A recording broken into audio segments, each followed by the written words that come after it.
You're now live. Hello, welcome back everyone. This is part two.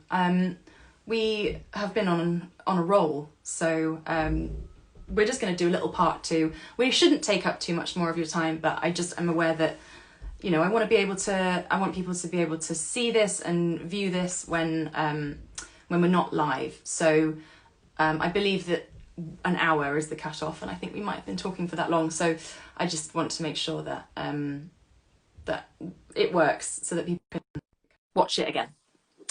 You're all back. Everyone's back. Well done, everyone. We did it. We did this together. Dakota's just jumping in now. Here we are.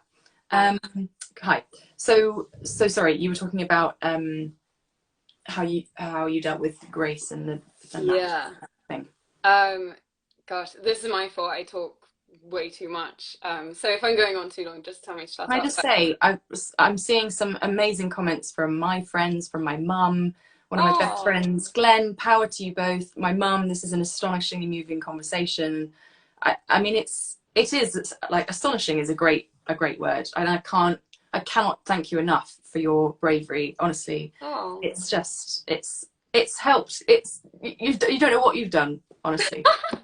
Oh, that's so nice. Oh gosh, I haven't even You're making tried my it. time in hospital better. Thank you, Chris. Oh, Oh, get well soon, Chris. oh, that's so sweet. I haven't even been reading the comments because I'm so Don't you worry. oh God, I just got a text from my mum saying, "Watching you so proud, me heart is fit to burst." There you go. See, there are She's gonna hate that I read that out. No, I love you, mum. there are good people. See, look, Ebo.N 1998, good year. Oh, we're nice. See, Oh, there are some nice people who have got your back, and thank you. I think, you know, owning your truth is actually so liberating. Yeah, yeah. I my therapist's gonna be so proud of me. Two proud mums. Yeah. Um, so, okay, I'm gonna ask you a couple of other questions. Hmm. We can, you know, we can move away from some of the heavier stuff if you feel like we've gone a Oh, bit I mean, deep. hit me with it now because I may Well, never speak about it again. we're both gonna be axed from the industry Oh forever, yeah. Oh no, I'm so cancelled. but it's I respect okay it. because this is my house and I can still live here and I can say what I like. So I've got a great question, and this is from Bug V Boo, and I've actually put it at the top of my list, and it's so short, but it's such a good question. And Okay. it's do you miss Frankie? Oh, um,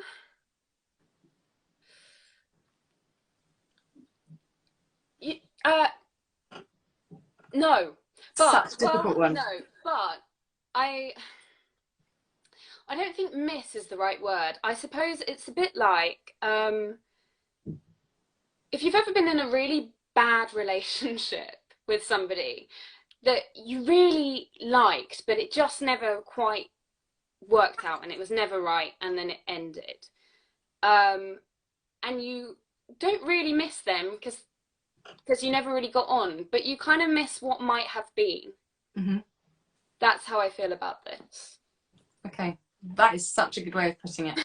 Honestly, if someone asked me that in an off-the-cuff interview like this, I'd be like, I'd probably say yes. Actually, I Would probably you? would. Yeah, I think so. I You think miss. I miss her. I think I Mm, miss her because I feel like I owe her so much more now. With yeah. my whole new body, because every single cell in my body is different to when I was playing Michelle, Hmm. because it's over 7 years ago.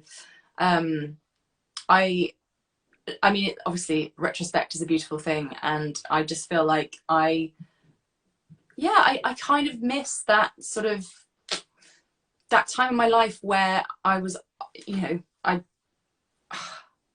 I felt like I was on top. You know, I Mm, felt like I had my shit together. I felt like, you know, in a way, everything was moving in the right direction and it wasn't a struggle. And, you know, when you're younger and you just think that you know everything and the world is your oyster. yeah. And now, like, you know, obviously we lived that experience whilst we were still in school. Yeah. So, you know, at that time, your main concerns are your schoolwork and, you know, your friendship group and any of the aches and pains of being a teenager. Mm-hmm. And then suddenly we're thrown into the world of work, and you kind of, well, in my experience, I adapted that kind of lifestyle to being at work. And yeah, I mean, I guess sort of talking it through, maybe I don't miss the time in my life. I do miss that type of character. I miss that kind of, I think the way that characters like that are being written now as well is so interesting and so much more nuanced and fleshed out. And you know, watching things like I May Destroy You and Fleabag and Catastrophe, and things that are written by women for women and are beautifully flawed, because you know, you can be an amazingly central female character and make bad choices for the first time ever and not be hated for it. I guess it's all kind of wrapped up in that thing of like what I wish it had been, maybe. But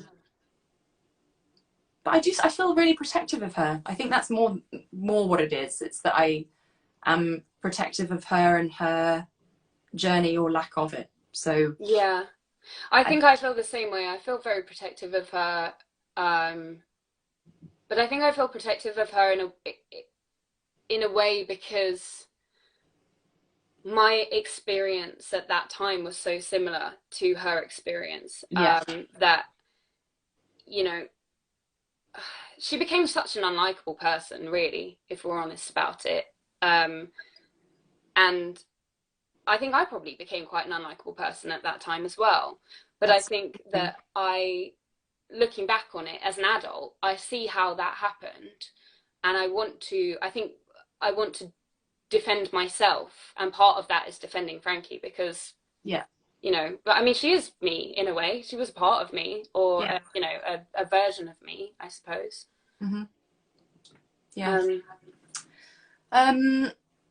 Let me just, I honestly, guys, I've got about 5 pages of questions, so I'm trying my best, but obviously, as you can imagine, this conversation has taken a different turn. So well, I mean, I have all night, so you say when you're done.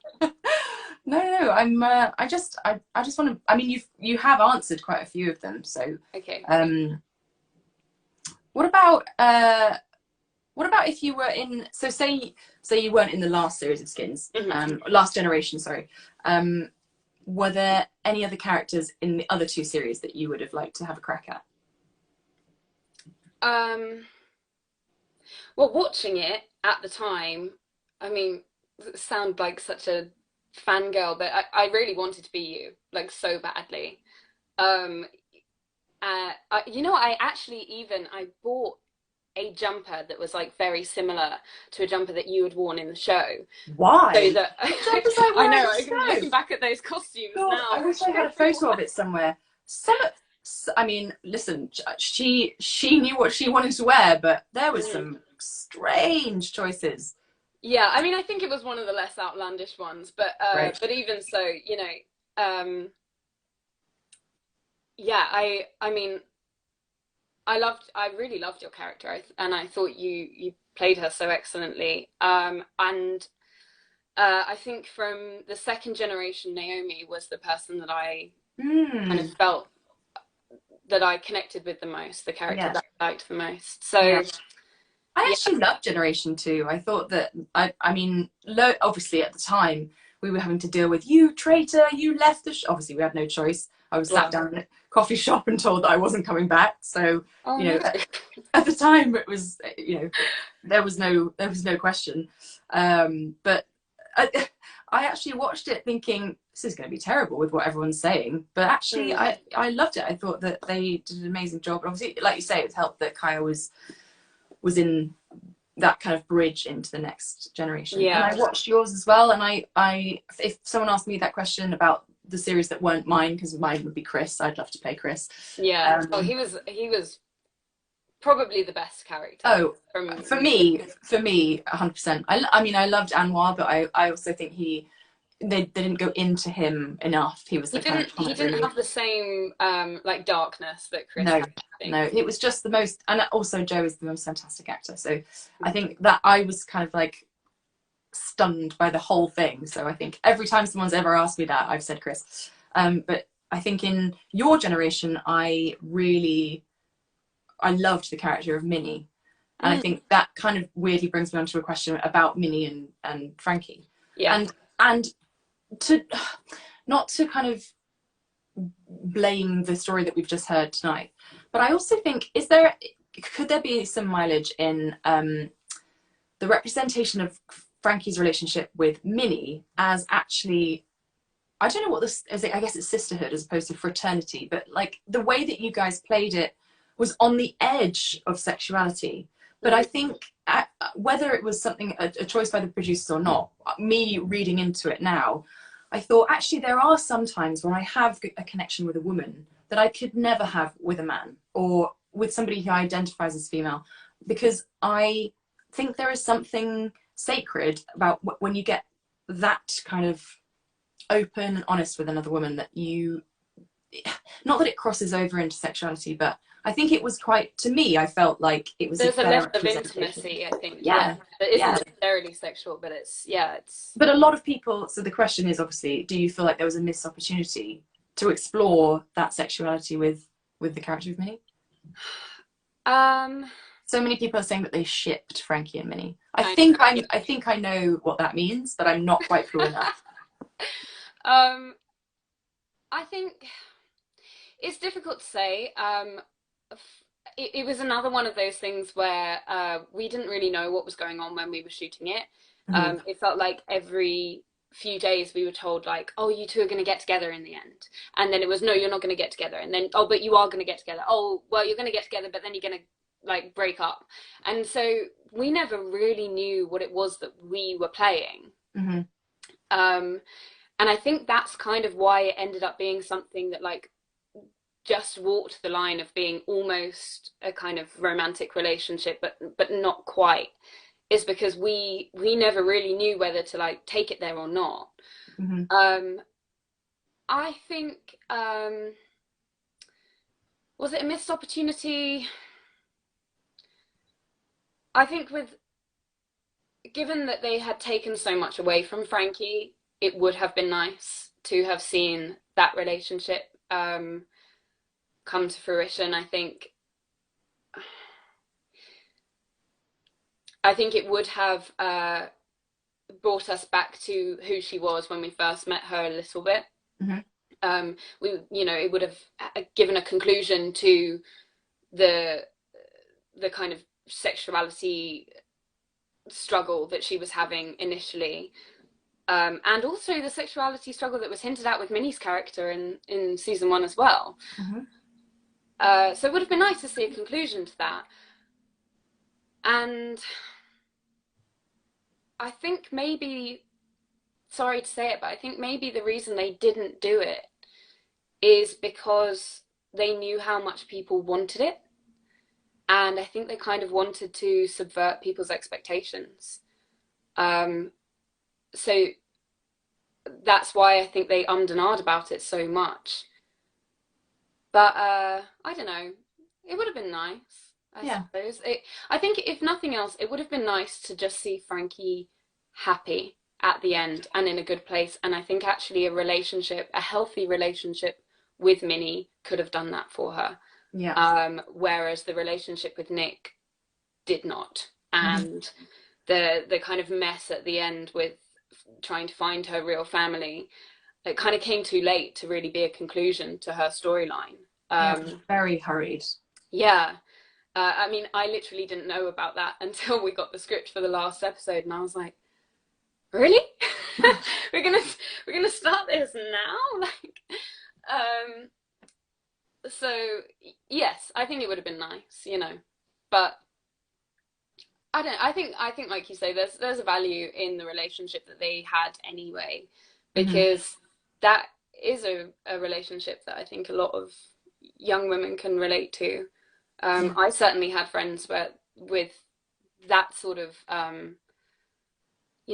level of intimacy. Intimacy that bordered almost on a romantic relationship, but was never that.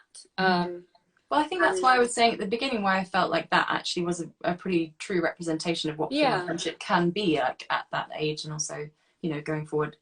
as I'm older, my relationships with my female friends are so much stronger and so much more open and so much more supportive than they ever were, because I think we've learnt the value of not being mean to each other and pulling each other down, because actually, you know, as we all know, the sisterhood is stronger when we are striving for something, a common goal. So Yeah.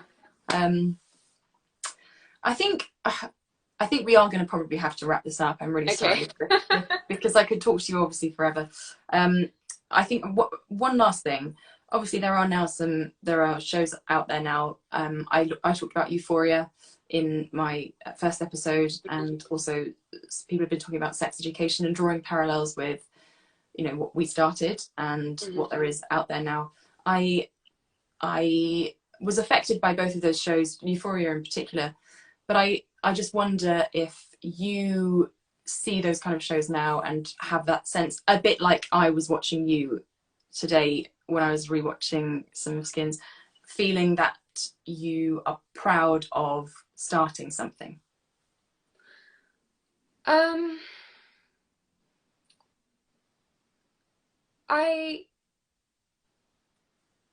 don't know if I necessarily feel proud of having started something, because we came to it so late. I think you started it. I don't know if we did. I think perhaps the kind of gender conversation and the sexuality conversation, although I mean they had the sexuality conversation with Gen 2, so and actually in Gen 1 there was a crossover with Tony and Maxie.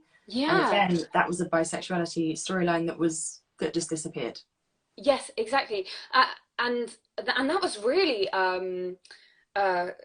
what's the word I'm thinking of? Like, quite arresting, actually, to see that scene for the first time, because I remember watching that and thinking, like, God, I've never seen this on TV before. You know, whenever you saw kind of gay characters, it was always a kind of very camp stereotype that was kind of more often than not totally stripped of sexuality.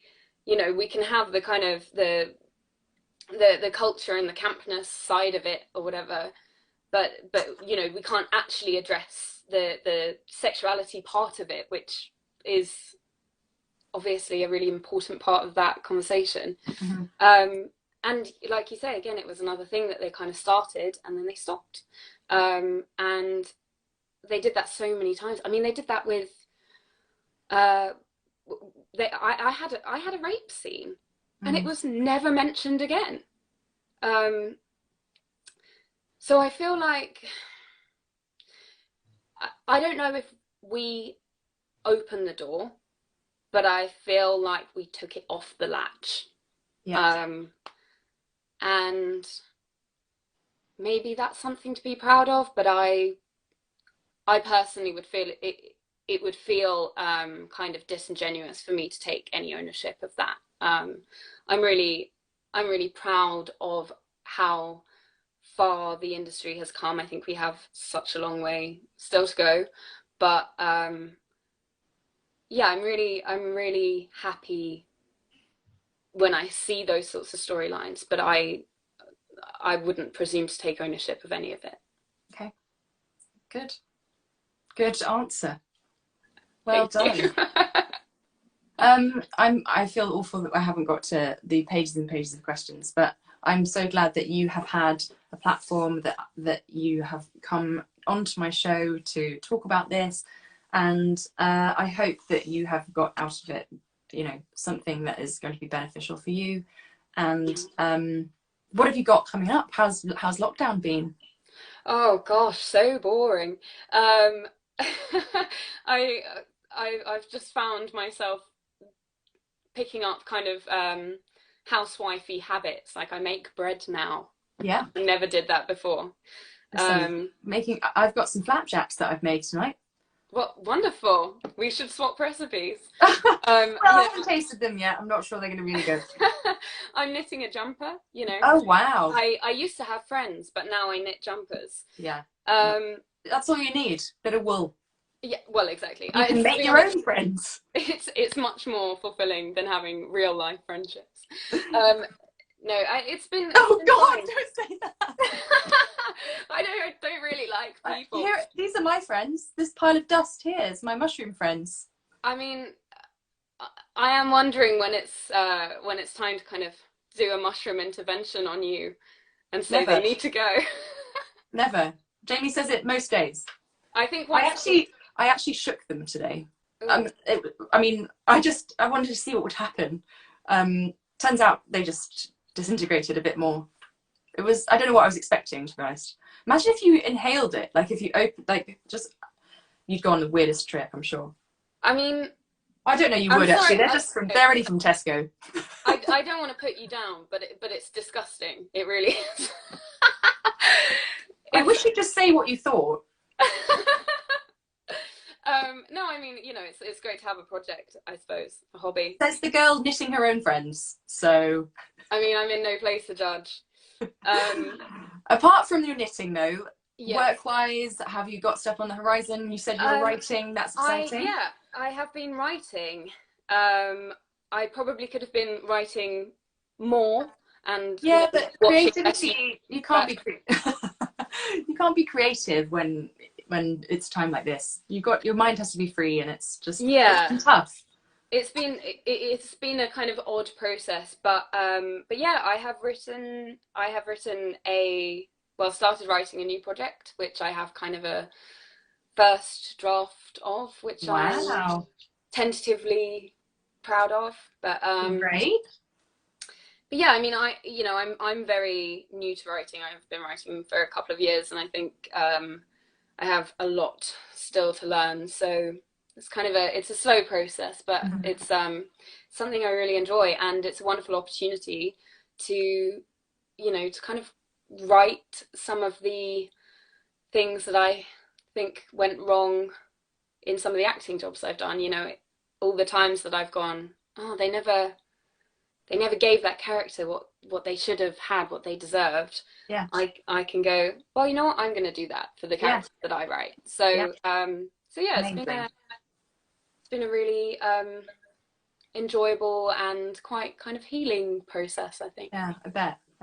I think it's also part of, inherently you are a creative person, and it just feels so, empowering to create something that you are in control of.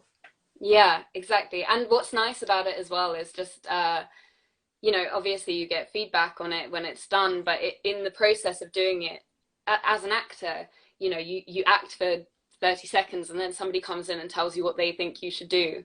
Whereas in this, it's like, I'm the boss. I get to do it exactly how I want to do it. And then even if somebody gives me feedback on it, I can go, no, I'm not listening to you. I'll keep it the way it is. Yeah. That's great. And that's really empowering. Yeah, I'm so glad that you're getting to do that, because the first word is pretty tough. Yeah. You're like, yeah. But yeah. So that's it. We're done. Thank you so much, and I hope that you enjoyed being on your time being on the show, and I'm so sorry that you've had to live some difficult things. And I'm so proud of the person that you are now, because look, the person who's sitting here with me is someone I look up to, and who I can see that has done great things and has still got great things to go. So. Oh, that's so lovely, firstly. And thank you so much for inviting me to do this. I feel very honored and flattered. But no, it's been, I was really nervous about coming to talk about all this stuff, and I feel like you in this series that you're doing, you created a really lovely space for people to talk really openly, and thank you for doing that, because I think it's really important. Cheers to that. Oh, how disgusting my drink is. I'm so sorry. Cheers. Dakota, enjoy the rest of your Monday night. It's been a pleasure. Thank you. Love you lots, and I will speak to you soon. Bye. Bye. Okay, guys, that was that. Gosh, what an amazingly inspiring conversation. This has really been kind of a moment, I think, and I guess what I set out to do when I started doing this. So I hope you enjoyed it. This obviously will be in 2 parts. I will save it and I'll put it on my page. Like I said, this is my house. Respect my house. Respect my guests. And if you know, and I think Dakota deserves to be praised for her bravery and for talking about her experience. And I hope that it resonated with some of you. Next week on Are You Michelle from Skins, I have got a few people that I'm speaking to at the moment, and we're trying to work out the order. But I just can't believe how well this is going. I can't believe that people are wanting to be involved, and every time I am approaching people, they're really keen to come on and chat to me. So I promise you, I've got some great guests coming up. Thank you so much for your love. Thank you for being so wonderful. This has been just the most amazing evening. Love you all loads, and I'll see you next week.